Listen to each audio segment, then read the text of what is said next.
and welcome back to the Dreamcast. I am your host, Denise Walsh. I combine science, scripture, and stories that will inspire you to dive deep, break through your own personal glass ceiling, and design a life of your dreams. Let's face it, if it were easy, then we would already be doing it. So many of us have big dreams and big goals, yet we stop ourselves right before we see progress. This is called self-sabotage, my friends, and we often don't even know that we're doing it. This is exactly why I created the What's Preventing Your Dream Life 6-question quiz. If you're struggling with who am I meant to be or how do I get there, then this 5-minute quiz will bring you clarity and help change your outlook on life regardless of the circumstances. I designed this quiz with you in mind so that you could quickly assess where you are currently and gain the exact tool for your personal breakthrough. Take the first step to your dream life now with this free tool. Visit denisewalsh.com/quiz.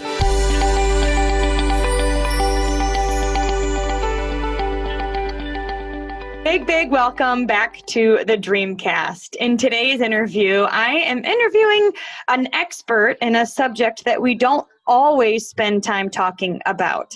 Like I love to say, we can live a Dream 10 life in all 7 areas: family, finances, friendship, health, hobbies, business, and giving back. And we need to be intentional about those areas to help them become a 10. And so if you have a financial goal right now, if you're ready to get out of debt, if you want to increase your income, if you want to get prepared for retirement, then this episode is for you. And wherever you are in your scope of life, I feel like we all can always learn in this area. And our next guest is a best-selling author of Sound Retirement Planning, the host of Sound Retirement Radio, which is a popular podcast, and as well as the inventor of retirementbudgetcalculator.com, which is a software service geared to help people create an inflation-adjusted spending plan for retirement. At a young age, he has always had an interest in personal finance and honestly was a bit obsessive about money. At 12, he would collect dollars from his lawn mowing business and bring the money home and wash it in the sink and blow dry it. He was very excited about this. And he's taken that passion and turned it into a business and now is able to spread his information and excitement all across the world. So big Dreamcast, welcome to Jason Parker. Denise, thank you so much for having me as a guest. Man, I'm excited to be here. What do you think about me washing those dollars in the sink? Well, what I love is that you could take your passion and you owned it and then you started a business with it. So tell me a little bit about how your business all started.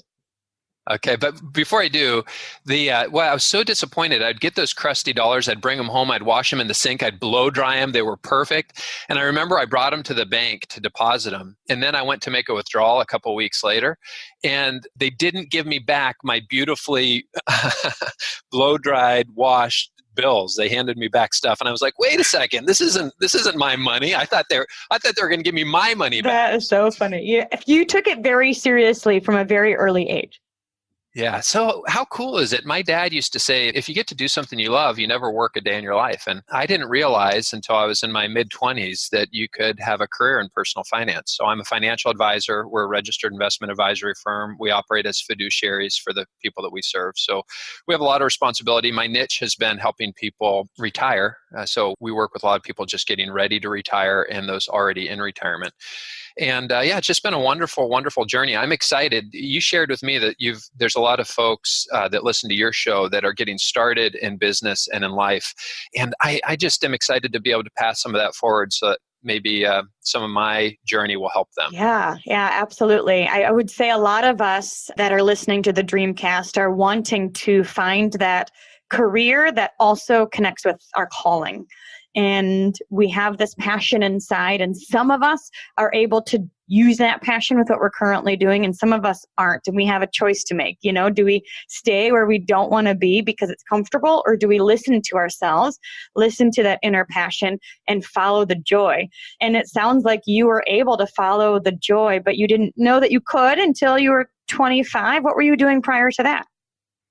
Oh, I was working in the political arena, helping raising funds for political organizations, mostly nonprofit organizations, and I was just so completely burned out with politics at that point. And before that, I had worked in banking.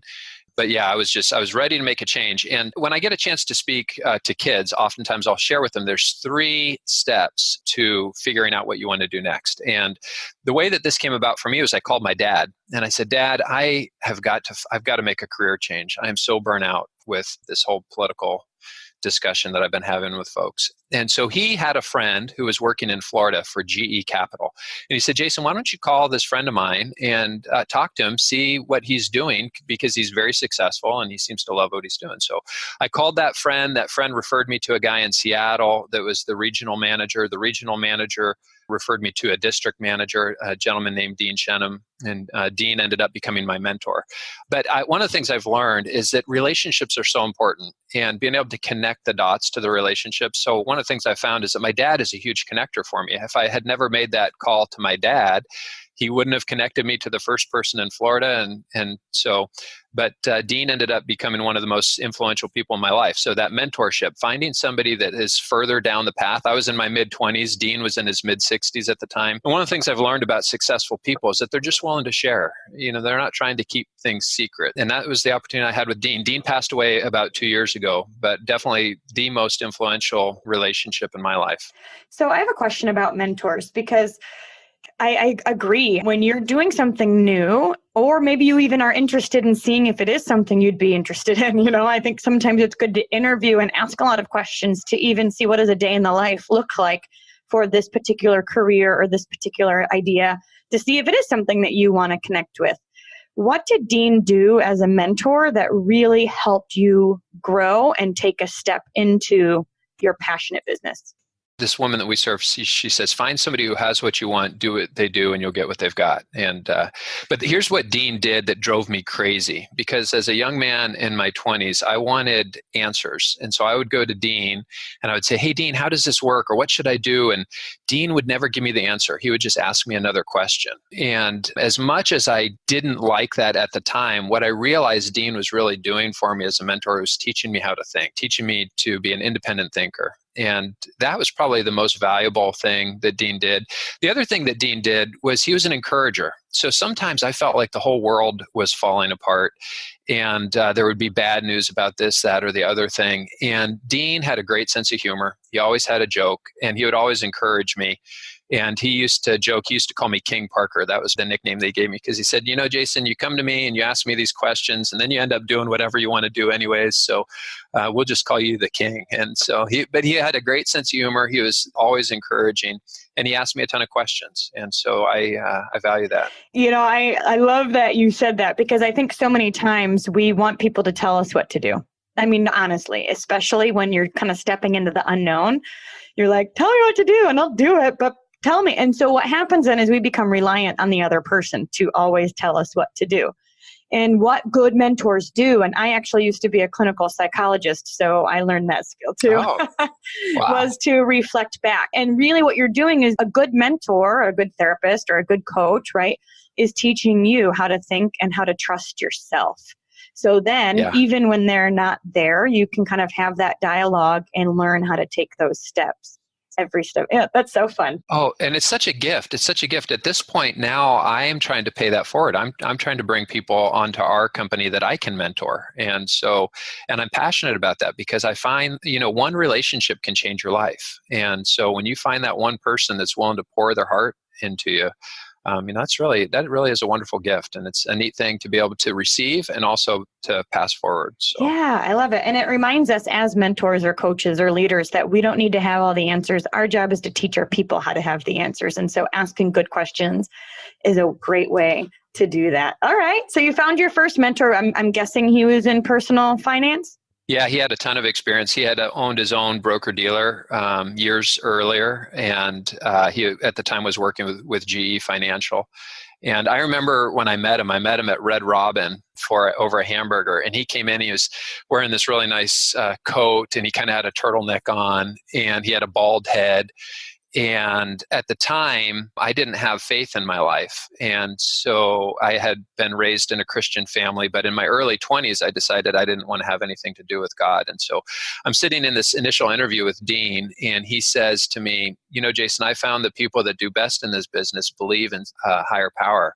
And I was so offended by that I almost left the interview, because initially I took on the title of atheist, and then I called myself an agnostic. And fortunately for me, the Lord found me, and like the story of the prodigal son, came running back when I turned to him. But yeah, I'm so glad that I didn't let that word of wisdom, that seed that Dean planted in my life at that moment, I'm glad that I didn't let that turn me off and have me head for the hills, because it was just changed my life. Wow. Tell me why he said that. Why do successful people have faith? That's a great question. And one of the things you said earlier, you were talking about what holds you back from doing what you want to do. And just recently I was reading in Matthew, the parable of the talents, or the bags of gold. And just to recap that story real quickly, the master comes, he gives to 3 different people, 1 5 bags, 1 2 bags, and 1 bag of gold.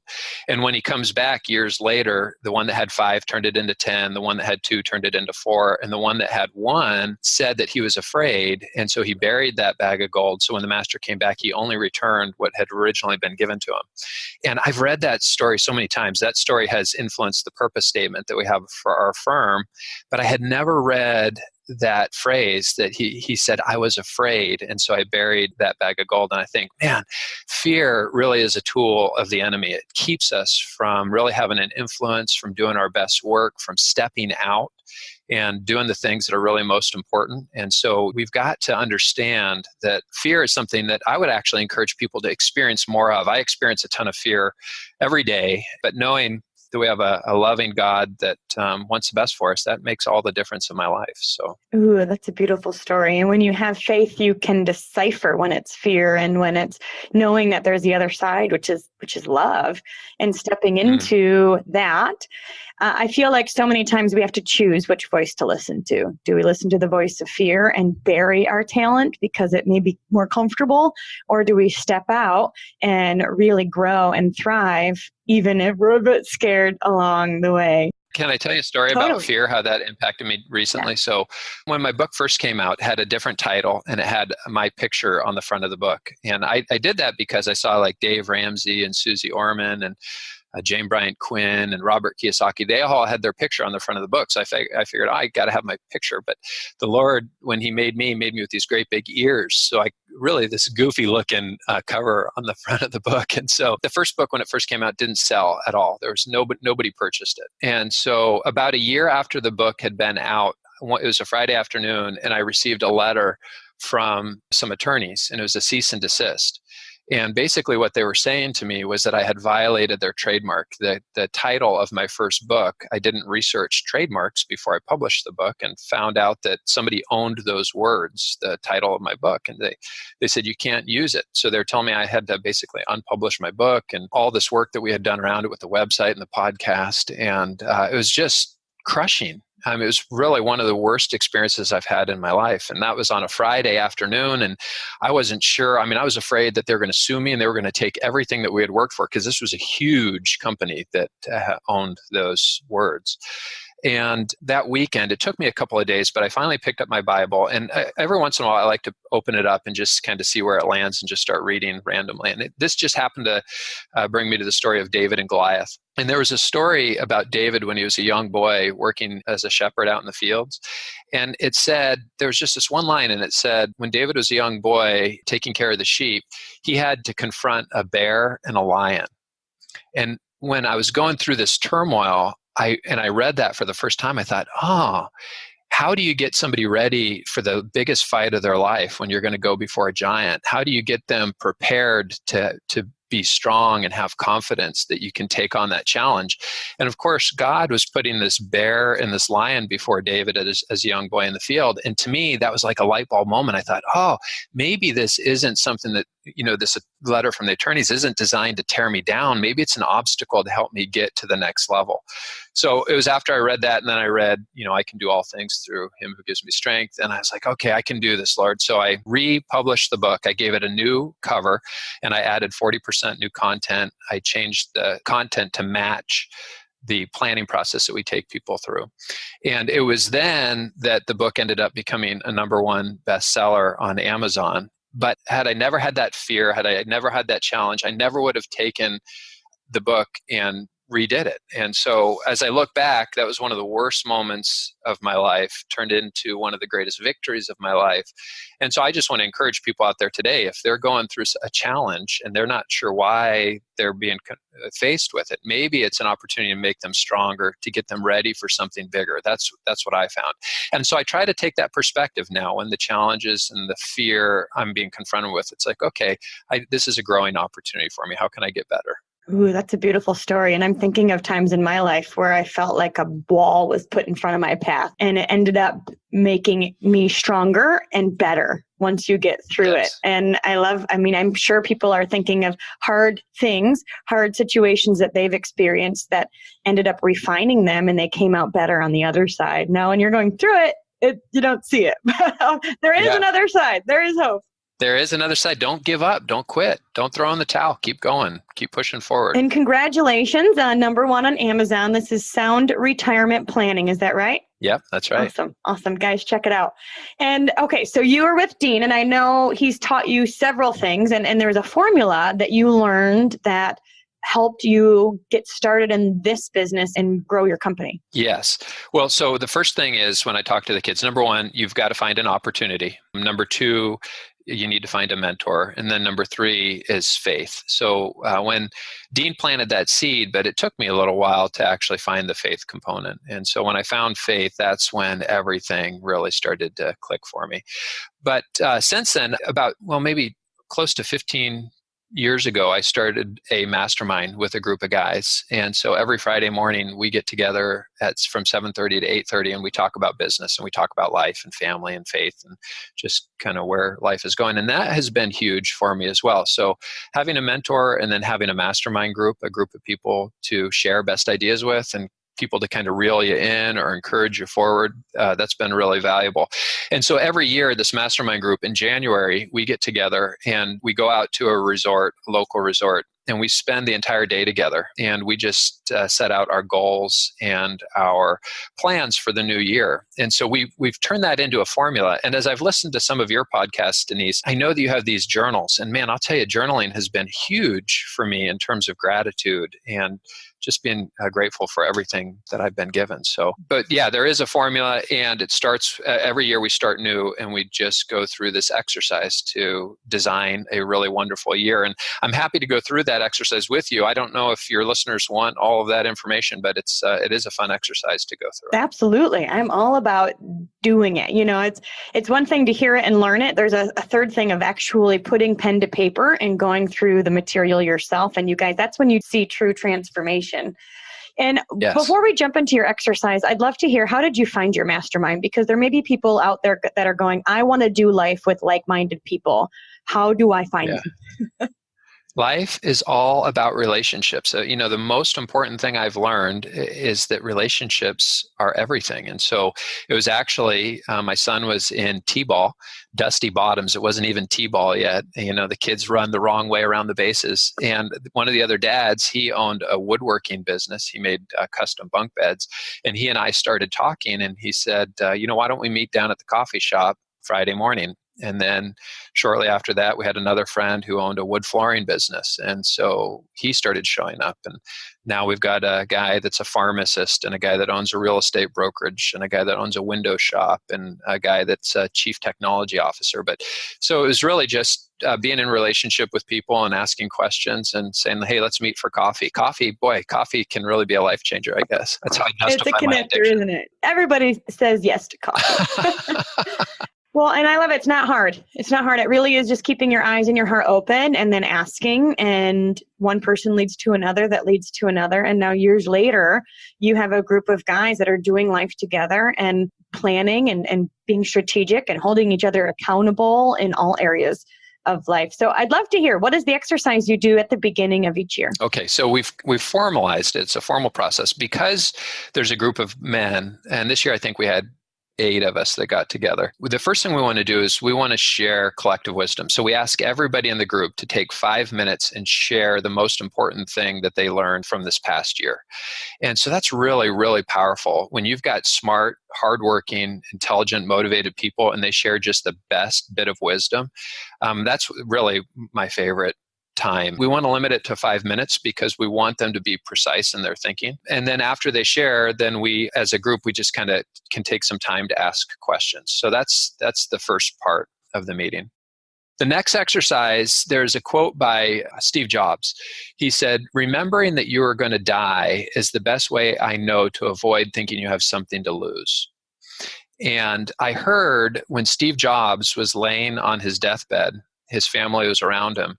The last thing that he said was, "Oh, wow, oh, wow, oh, wow." And it really made me think, if I had that opportunity to have my family around me at the very end, what would be the last thing I wanted to say? And then I heard one of our clients tell a story. Her husband had dementia and she had him at home and he was sitting at the kitchen table. She was making breakfast one morning and she had her back to him and he said, "I'm going home." And she said, "Oh, honey, you are home." And he said, "I'm going home." And she turned around and he died there at the kitchen table. And he was a believer and she knew he was going to heaven. And so that really inspired me. So I started thinking to myself, instead of imagining like Stephen Covey talks about being at your funeral, instead of going to the funeral, what would be the last thing you would want to say? And I think about what Jesus said. You know, Jesus came with a purpose. He said at the last breath, he says, "It is finished." He had a job to do. And so the exercise we did this year was just all of us to ask the question, if you were so fortunate that you could have those words to share with your family and friends, what would you say? And it was really interesting, both positives and negatives, and a little bit emotional. You know, these are tough, strong guys that nobody wants to share emotion, but that's a hard question to answer. So that's the second part, is to begin with the end in mind and take you to that moment of just sharing your last words. That's step 2. The next one, Denise, is gratitude. And the way that we like to do this before we start planning the new year, I like to we all get out our cell phones and we just start writing down, we open up our photo app and we just start writing down everything that we appreciate about the year before and kind of the highlights.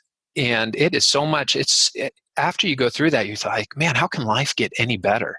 I mean, I had pictures of being at basketball tournaments and dance competitions and my wife and I going for walks and going on amazing vacations and just really writing down those memories, those moments. That's a very powerful part of the exercise. So before we design the new year, we just want to try to incorporate more of what we learned the previous year so that we can amplify that. We can create more of those memories.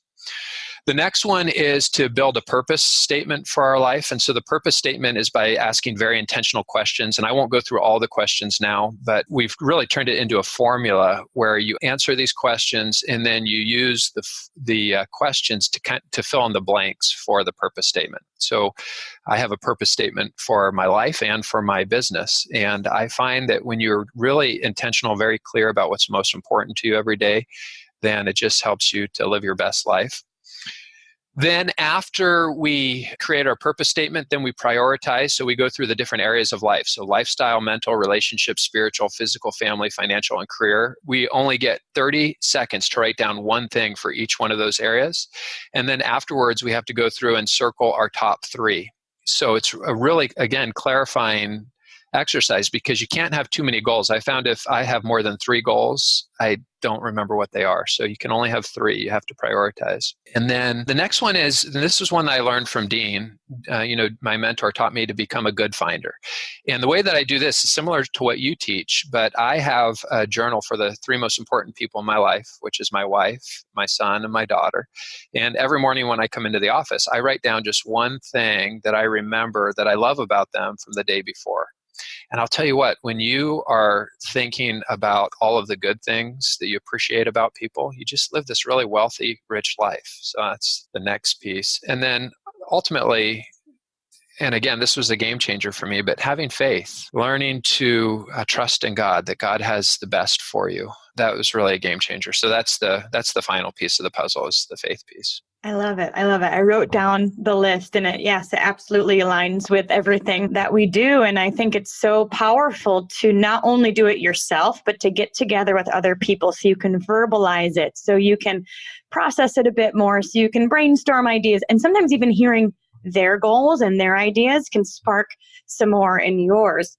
I do have a life purpose podcast that I'll link down below, because these questions for you to go through and process and really kind of get your life purpose and then all of the decisions you make for that year are kind of lined up with this purpose. Is this taking me towards my purpose or away from my purpose? And it can really help make decisions a little bit easier. Yeah. So I'll share with you the purpose statement that I built for our firm, and everybody that I hire has to memorize the purpose statement. It says, we are faithful stewards who educate and inspire retirees to take action to achieve clarity, confidence, and freedom, so that when we stand before God, we are greeted with, well done, good and faithful servant, Matthew 25:21. So when we have a purpose statement to work from every morning, if there's any question about, well, do we do this or do we do that? We weigh it to the purpose statement, and if it's out of line with that, then we know that we're moving in the wrong direction. And so having a purpose statement, like you say, I'm so glad that you're teaching people that exercise. The work you're doing is so important, and bringing people from around the country to share their wisdom. This is really, really awesome. Thank you for your podcast. Yeah, that's so fun. I love your purpose statement. And you had it memorized. And that means that when you're confronted with a question, you know the answer immediately because it will or will not align with your purpose. Yes. So I want to ask some business questions now, because I'm always interested in learning about finance, feeling like I didn't really learn about finance. So now I'm like, all right, I have to take 100% responsibility in this area of my life, and I need to learn. So a couple questions. The first one I have is, what is the worst mistake that people can personally make with money or business? The number one mistake that I see people making all the time, especially for people that are high income earners, and we work with a lot of people that are doctors and engineers and pilots, because their income's high, they don't really have to understand their spending. And this can be a bad word for some people, but it is having a budget. A budget is simply you tell your money where to go at the beginning of the month instead of getting to the end of the month and wondering where all of your money went. And that is really the number one mistake. And it's the hardest thing for people getting ready to transition into retirement. The question everybody has is, have we saved enough? And they're basing it all on rates of return and sequence of returns. But if you don't understand the spending piece, if you really don't know how much you spend, it's impossible to be able to answer the question of, have you saved enough? So that's one of the reasons I built some software called retirementbudgetcalculator.com to really help people understand their spending. But it's a tool that I use every day, every month for my family's budget. And so it's just it's a way to get in there and tell your money where to go at the beginning of the month so that you're not wondering where your money went at the end of the month. Okay. So yes, guys, budget doesn't have to be scary. It really is just being intentional and knowing, not sticking our head in the sand and pretending like, la, la, la, la, la, we don't. But being clear. I sat down with a couple once, and they were retired, and they had really good income, about $100,000 a year of income coming in. But they came in because they felt like they didn't have enough. And so I asked the question, I said, you guys, when you hear the word budget, what's the first thing that comes to mind? And one of them said to me, they said, Jason, that means cutting back. And the other person said, well, that's being prudent. And it's interesting how two people can hear a word and it means different things to them. And I really don't think it has to mean cutting back. It just means being intentional about how you're going to spend your money, what really brings you joy. And today there's so much money that's just slipping through the cracks on all these subscription fees. And people really don't realize how much they're spending in life. And so if we just get intentional about our spending, life gets a lot better. Yeah. And especially when you just have swipe all the time, or, your card, and you sign up for something, you don't realize that it's a $5 app every month, or those things do add up when you don't even know that it's happening. Yeah. Hey, so for your listeners too, if they decide to try the retirement budget calculator, that's not a free tool. Right now, the way that we have it priced is a one-time fee. But if they want to get a discount, instead of paying the $54 one-time fee, if they use the coupon code podcast when they sign up, it'll only be $27. So we'll give them 50% off. Awesome. Thank you. I definitely am going to check Yes. it out because I know that we really can live a Dream 10 life in all areas, but we have to take 100% responsibility to do so. And that's something that I really want to learn more about. So, why did you create the retirement budget calendar, and tell us a bit about how it works? Retirement budget calculator. Yeah. So again, I wanted to create a tool. A lot of the tools out there today, they require you to connect your bank accounts to them. And so there's a lot of privacy being lost. And this tool is really not designed that way. I actually designed it around the good old fashioned envelope budgeting method. So you put in all of your expenses. And then what I found is it's really impractical to think you're going to pay all of your expenses on a budget, because some of them, like a mortgage, I'm just going to have that electronically paid every month. But things like dining out or groceries or spending cash or gas money, some of those things are better allocated to envelopes. And for years, my wife and I did that. We did cash and envelopes. And then I found a tool called FAMZoo that allows you to have prepaid debit cards, and you can have a prepaid debit card for each category of your life. And so what I do now is, instead of having paper envelopes, what I have are prepaid debit cards where I can transfer money to a spending cash, to a gas money, to dining out, to groceries. But I use the retirement budget calculator to coordinate all of that. So I use the retirement budget calculator to specify. A couple other things. Retirement's unique in that you need to understand inflation as part of a spending plan in retirement. And you have to also recognize that some expenses aren't going to last forever. So a lot of times when people tell me they're going to retire, they plan on spending a lot of money on travel, like the first 10 years of retirement, from 65 to 75 or from 55 to 65, whatever that retirement date is. And so we needed a tool that would be able to model that into the future. So if you wanted to have travel expenses the first 10 or 15 years of retirement and then show that expense going away, that we would have that flexibility. So I've got a webinar that I did on the retirement budget calculator. So at soundretirementplanning.com, people can watch a free webinar. They don't have to put in their email address or anything to watch it. It's just right there available to them. So if they want to see what it does and how it works before they sign up for it, I'd encourage them to do that. Super cool. Yeah, all the links to the Sound Retirement Planning and then the Retirement Budget Calculator will be in the show notes below. So we talked about the worst mistake that people can make. What would you say is one financial lesson that can help most people become wealthy? Well, you have to control how much income you're going to have if you really want to become wealthy. Now, there's plenty of people that have just a regular job that become wealthy, and the reason that they do is because they learn to live below their means. So one of the favorite guys I like listening to or reading his blogs is Mr. Money Mustache. I don't know if you've read any of his stuff, but there's a community out there called FIRE, Financially Independent Retired Early. And that FIRE community they have really taken time to understand their spending. And many times it's people that are in high income positions, and they don't let lifestyle increase every time their income goes up. And that is such a temptation. And that's really one of the hardest things. So I think if you control your spending, keep your lifestyle in check, that's really going to help most people achieve wealth and to be able to retire early. Yeah. It really is more of an exercise in spending than it is accumulation. When it comes to investing, keep your fees low, be broadly diversified. Don't try to be a stock picker. Turn off the TV and turn off all the bad news, and life will be better for you. Yes, absolutely. Well, and it sounds like, too, just really being intentional, knowing where your money is going, knowing where it's coming in from, and knowing, keeping the main thing, not getting caught up in chasing the Joneses and comparison with other people that are getting raises or whatever. It's really not about appearances or lifestyle at all. It really is about peace of mind and enjoying the journey. So you said HGTV is a bit of a problem for folks. I know we all love it. My wife loves watching it, but what it does is it can really create a lot of discontent, because you're watching these $1 million homes and feeling like, man, I need to have that. And so what happens is people end up spending way too much money on their house and their stuff, just because they're trying to keep up with what they're seeing on TV. And so it's really, really challenging in the world that we live in today to not get pulled into that environment. Yeah, especially with social media and before and after pictures. And you, there's a lot of ways to find joy, peace, and contentment. So how do you recommend doing that if it's not through the, lifestyle means? Yeah, the number one is you've got to guard your mind from what goes into it.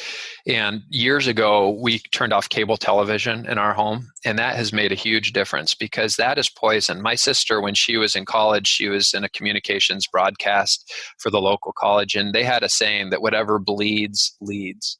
And so it's really, they do take the worst of the worst and they put that right on the front page. And then you've got these guys with these really serious voices and red bars flashing across the screens. Poison for your mind. I tell people CBS stands for consistently bad stuff, or Fox stands for frequently obscene and X-rated. And CNN is the constantly negative network. I mean, I'm just going to throw them all under the bus. So regardless of your political leanings, it is, you got to keep the bad stuff out. And then the second part of that is you got to renew your mind. You've got to have a source that is going to give you positives to build your brain back up. And for me, what I found is the Bible is a great tool for that. It's just, it's very encouraging. It's very life-giving. And that's why it's been around for thousands of years, because it's, if you look at a lot of these self-help books like Stephen Covey, and the 7 Habits of Highly Effective People, a lot of these principles come straight out of the Bible. People just repackage them, put their own label on it, and call it something different. But if you really research, you'll find most of that stuff that's where it comes from. Keep the bad stuff out, focus on the good. And then the last one is, and we talked about this a minute ago, it's just that journal of being a good finder. Find the most important people in your life, write down the things that they're doing well. You know, we all have way too many critics. Everybody wants to find what's wrong with other people or what they're not doing right. And I tell you, we have a choice to make. And when we flip that switch and we say, I'm going to be a good finder instead of looking for what people aren't doing well, life is just better. And it's better for everybody. You know, you're happier, and then you have more appreciation for the people in your life. So I have a question about your children. You've mentioned you have a son and a daughter, and being somebody who loves money and loves to teach people about money, I have to imagine you're also teaching your children. So what are some things you do to teach your children to be good stewards of what they've been given, or create a healthy money mindset? Let me say, you said love money. I really don't want to love money. What I want to love is people, and money is just a tool. And so I want to be careful there. Now, I am a bit obsessive about it, and so it's been a perfect for my personality that I get to work in this finance field. But, you know, what we try to do with our kids is model to them what is most important. You know, it's one thing to tell your kids something, it's another thing for them to see it. And so I really believe that our faith journey is our legacy. I mean, at the end of the day, I could leave my kids money, but that's not necessarily going to make their life any better. What I will really want to do is help them understand, you know, how I've learned these different principles and concepts. And it's one of the reasons I wanted to write my book. So sometimes I see these 1-star reviews on Amazon. People don't like my book because I talk about my faith, or they don't like it because I tell stories, but they don't realize that I'm not writing those for them. I mean, if I kick off tomorrow, I want my kids to know, what did I learn? How did I learn it? I think that's really the greatest legacy. Is out here in the Pacific Northwest, we have a place called the Hoh Rainforest. And it's this beautiful rainforest out on the coast. And the first time I visited the Hoh Rainforest, as you're walking through, you see these trees that have fallen. And it's really interesting. When the trees fall, what happens is these new little baby trees start to grow up out of the fallen tree. And the reason that you can identify them hundreds of years later is because the trees have this root system that's see-through. I mean, it looks like there had been a rock underneath, and the rock had been removed. And so you've got this tree that's growing with all this space underneath. Well, that's called a nurse log. And the nurse log just, I think, really is how the Lord helps us understand the legacy that we are all going to leave. Some people say, I don't want to leave a legacy, but we're going to leave one way or the other. It's either going to be good or bad. And the nurse log, I think, really illustrates that. It says this tree falls, and most people would say it's dead, but as those little saplings, what it does is it gives them a competitive advantage. They're up off the forest floor. They're getting, that fallen tree acts as a sponge to hold water. It helps them have more sunlight. And so in some ways, you look at that fallen log and you think there's a lot of life in it, even after it's supposedly dead, just in terms of the nutrients and what it's giving to the next generation. So that's really what I try to do with our kids, is just model for them the way that we would hope that they will live. And I think that's the best thing we can all do. It's beautiful. Model generosity, model not focusing on, upscaling the boat just because your neighbor did, modeling contentment and joy with goals and purpose. And I feel like they always pick up what we're laying down, even if we're not saying it directly. So I have a feeling your kids are absolutely picking up on the love that you are overflowing. My kids are better than me. They're stronger than me. They're smarter than me. I'm excited for the next generation. One of my favorite quotes is, despite our greatest efforts, things will continue to get better.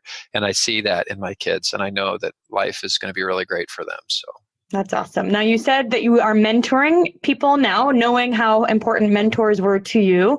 Tell me a little bit about how you are giving back in that way. I wanted to hire another person to bring into our firm to work in the same capacity that I work now. And the way that this worked out is so awesome. So I knew that I wanted to hire somebody. I had been praying about it. I had met a gentleman 3 years ago, and he was working as a financial advisor, and he really made an impact on me just because he was such a good communicator and just intentional, sincere, smart, and I had lost track of him. Well, one day I showed up at a men's Bible study that I attend, and there he was. And I thought, well, isn't that interesting? I've been looking to bring another advisor onto our firm, and here's this guy right at the men's Bible study. So afterwards, I didn't say anything to him. He didn't say anything to me, but he reached out to the pastor and asked if we could go to lunch. And so we went to lunch, and I just said, hey, look, there are no accidents, there are no mistakes. I think that we're sitting here for a reason, and I'd like to offer you the opportunity to come to work with me. And he said no, which I thought, okay, well, maybe it's not meant to be. But the next day, he's also a believer, and he had been reading his Bible, and he said, Jason, I read something that really convicted me. I think we need to get together. And so we did, and it's just been a perfect, really great match. And it's great for a number of reasons. He was looking for somebody that could really teach him how to do this business well. And I was looking for somebody that could help take some of the load off of my shoulders, because there's 10,000 baby boomers retiring every single day in our country. That's my area of expertise. And no matter how many people we hire, I can't keep up with that. So that's the opportunity I have right now. My job, I understand as a mentor, is to help him achieve his goals and to ask a lot of questions and not give him answers. So thanks to my friend Dean for teaching that to me. One other thing I want to say there about Dean, Dean was a good finder. And I'll never forget one time we were coming home from a speaking engagement, and Dean was driving, and we get a lot of rain out here in the Pacific Northwest. And the rain was just falling, and I was focused on that rain hitting the windshield. And I'll never forget, Dean said, look how beautiful those trees are. Look how green they are. And I thought, wow, how is it that we can both be looking out the same window and see two different things? And so Dean passed away 2 years ago, and I knew, it was just a life-changing, that one relationship really changed everything for me. But I knew that I wanted to speak, and I thought to myself, that's really what he taught me, was to be a good finder. And so at the end of the day, I think if you can answer these two questions, you'll really have a greater sense of where you're heading in life. And the two questions are, who did you love, and how did they know they were loved? Because really, that's what Dean taught me. He taught me what it meant to be a friend and to pour his life into me. So I appreciated that. That's really special. Well, I can tell that you are a really connected and intentional person. And because of that, your business and your team is thriving. So one last question is, what do you do every day that you couldn't live without, that helps you stay connected and positive? Yeah, I have my morning routine, which is I love to jog. That's something I always tell people. I don't run because I have to. I run because I get to. And so I'm out there just about every morning. Some mornings, as I'm in my mid-40s now, I find my knees and my hips just aren't as grateful as they once were. So I have to take some rest days here and there. But I would run every day. The other thing is I really love listening to good podcasts when I'm out running, something that's life-affirming and positive. Sometimes it's learning because there's so much to know in my profession, but I enjoy that. So if I have a cup of coffee in the morning, go for a jog with something positive feeding my brain, that is really, really good. And then trying to spend more time in the Word and being intentional about my men's Bible study that I'm in with. Just so much wisdom in that room. I'm really grateful for that too. That's awesome. That's awesome. Well, guys, check out Sound Retirement Planning on Amazon, as well as the Retirement Budget calculator. All of the links will be down below. Jason, is there anything that you would love to leave our listeners with? I just want to encourage people when it comes to their money, it's all really, especially retirement, is really all about spending. If they're going to try the retirementbudgetcalculator.com, remember to use the coupon code podcast. That's for a limited time, so that's not going to be available for everybody. So people are listening to this show years in the future, it may not be there. But for people that are listening right now, I'd encourage them, if they're thinking about retirement, to use that tool. Awesome. Thank you so much. We so appreciate your wisdom and your passion today. It really flows through. Denise, awesome. This is great. Thank you for the work you're doing. I really appreciate it. Absolutely. Thanks so much for hanging out with us today. I want to hear your aha moment from today's amazing episode. If you could leave a review at whatever podcast player you choose to listen from, Apple Podcast, Castbox, Spotify, YouTube, wherever you're listening from, leave a review and share with us your favorite part of today's episode. Thanks for hanging out, and remember to dream big.